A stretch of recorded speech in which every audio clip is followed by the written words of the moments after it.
Hi, welcome to the Paige family homestead. My name is Peggy. Andy's off doing errands again and working on the fence. We're excited about that. What have I got in my hands? Well, right now, this is a half-gallon jar of flour, all-purpose flour. It could have been bread flour, it could have been any kind of flour. It's all-purpose flour. What I'm doing, we've already done a video on how to oven can flour, quite successfully too, thank you.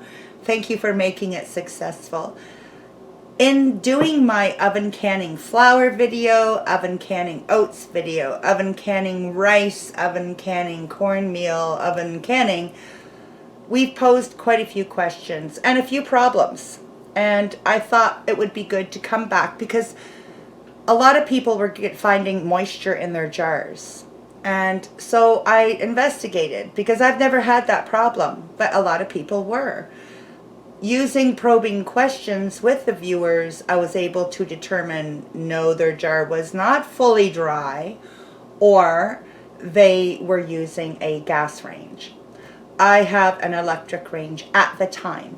We have since moved. When I did that video, we had an electric range here at the house, and I knew I wanted that gone.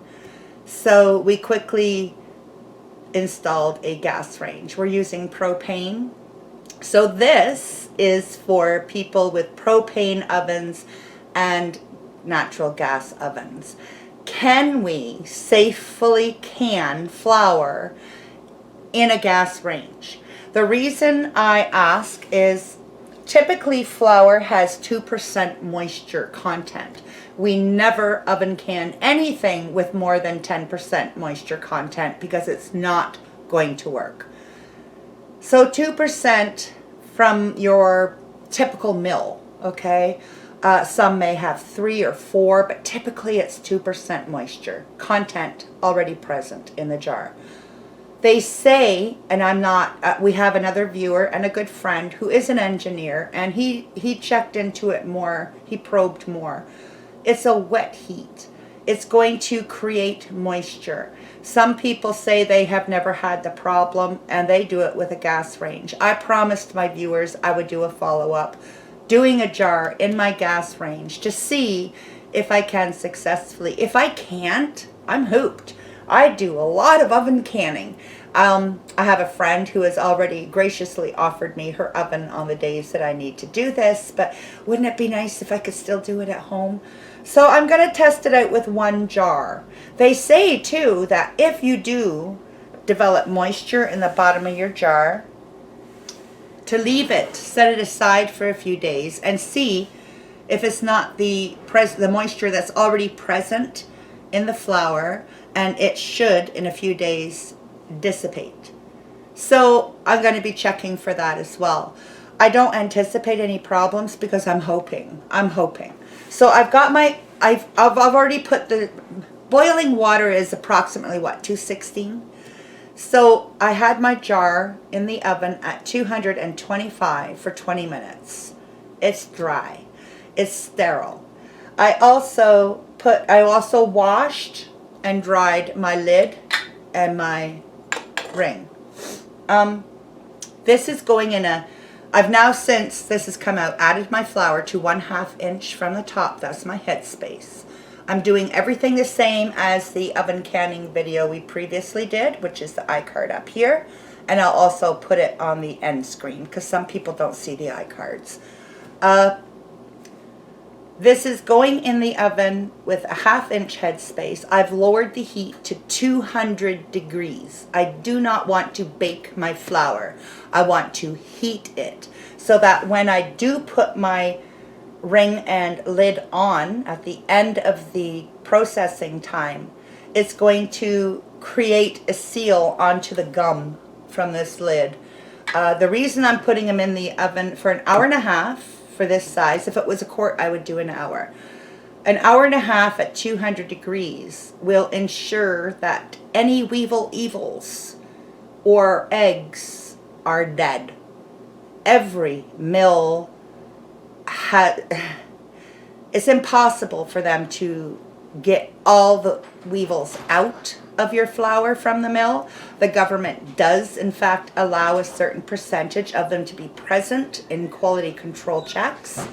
So if left and in prime conditions, they will thrive in your home and thrive in your flour. Hi, baby. Hello.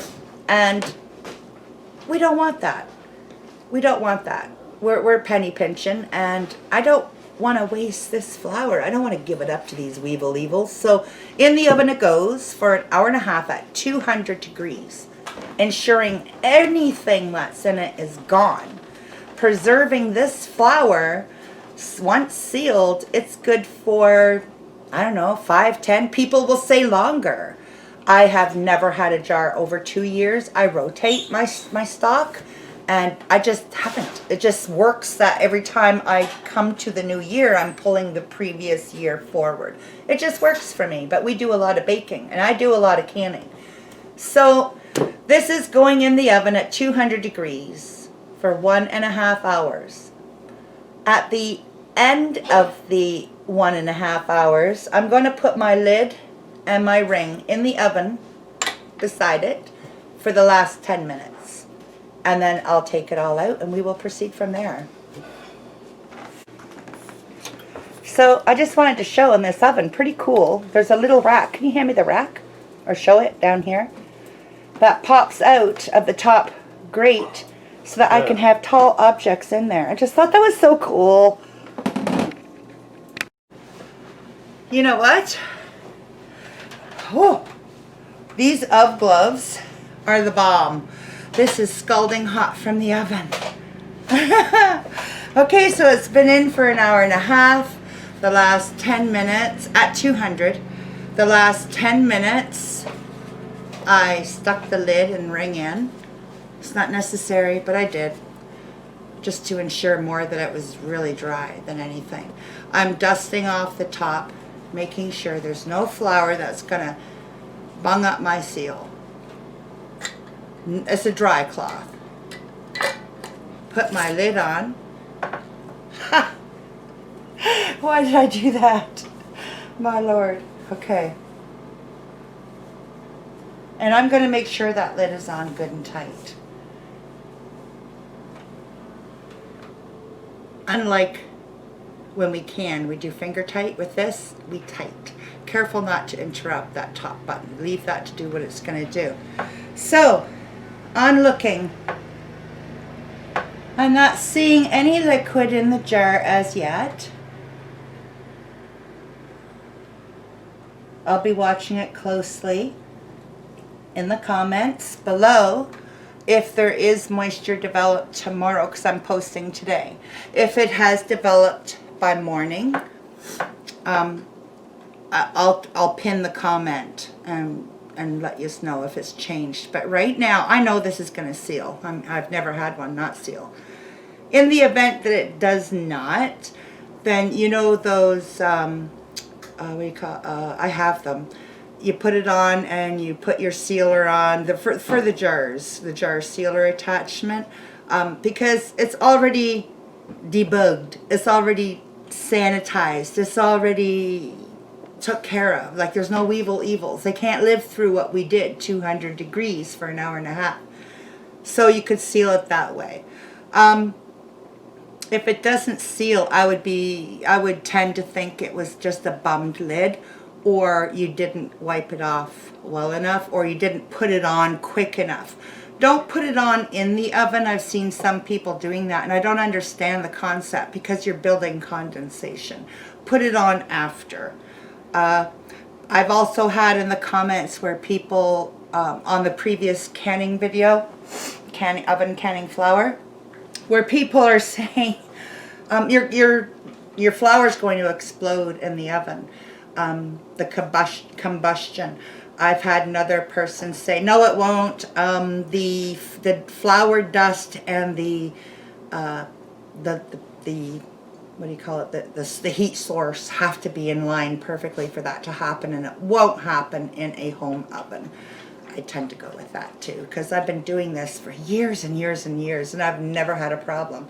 Another commenter stated that the jars can explode, and they've had quite a few people, that happened to quite a few people that year that they know.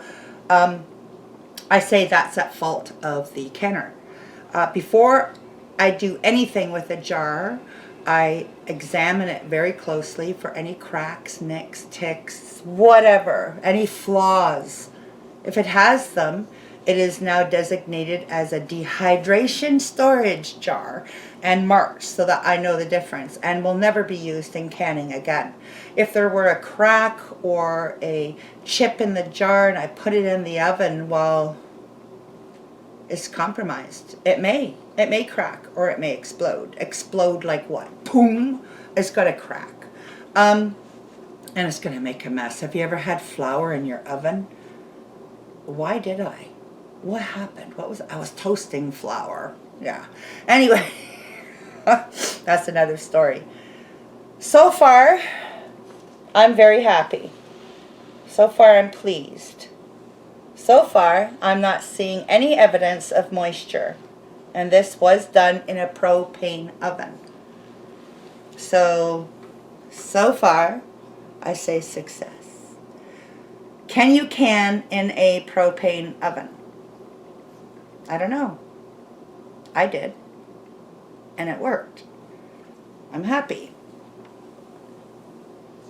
I'm going to watch it close. I shouldn't mess with the jar. It's not sealed yet. I'd say it was a success. If you're still getting moisture in your jars, like I said, flour is usually 2% moisture. Oven canning never exceeds 10% moisture, ever. Just don't do it. Maybe the mill where you got your flour is running between 3-4%. I don't think they're supposed to exceed the lower number. I'm not a flour mill person. Is it a wet day outside? Can I do this on a heavy humidity day in the gas oven? I don't know. I'm going to forever choose to do it on a day like today because it worked. I don't see moisture. So yeah, if moisture develops, I would honestly leave it one day to see if it would reabsorb, because maybe it is the 2 or 3 or so % moisture in the jar. Give it time to reabsorb. If after 24 hours it did not reabsorb, then that's the flour I'm going to put in my weekly canister to use for baking our bread and doing our baking with. Right? Take care of whatever issue you come up with. But success! I'm saying okay for flour for me. Let me know in the comments below if you've had any problems with doing it in a propane gas or natural gas oven. Alright, and remember, most of the time the failures are the canners, right? Our own errors, our own mistakes, our own hurrying through and not following proper procedure. So to get the step-by-step, just go ahead and click on the video in the description, or at the end screen, or in the iCard, which will roll you over to our oven canning flour. Thanks for watching. Please remember to subscribe if you haven't. 62% of you that watch haven't subscribed yet. And if you're watching, please support us. Sign into your YouTube account, hit subscribe, ring that little bell, ding, ding, ding. That way you're notified whenever we put out a video. And it helps us, the creators, to grow and expand. Those subscriptions mean a lot. So do the comments. If you're not signed in, I don't think you can comment, and we'd love to hear from you. Thanks for watching and coming in to visit with us today, and you have a lovely day. See you tomorrow. Yay, I can still can. Oh, and these are a godsend.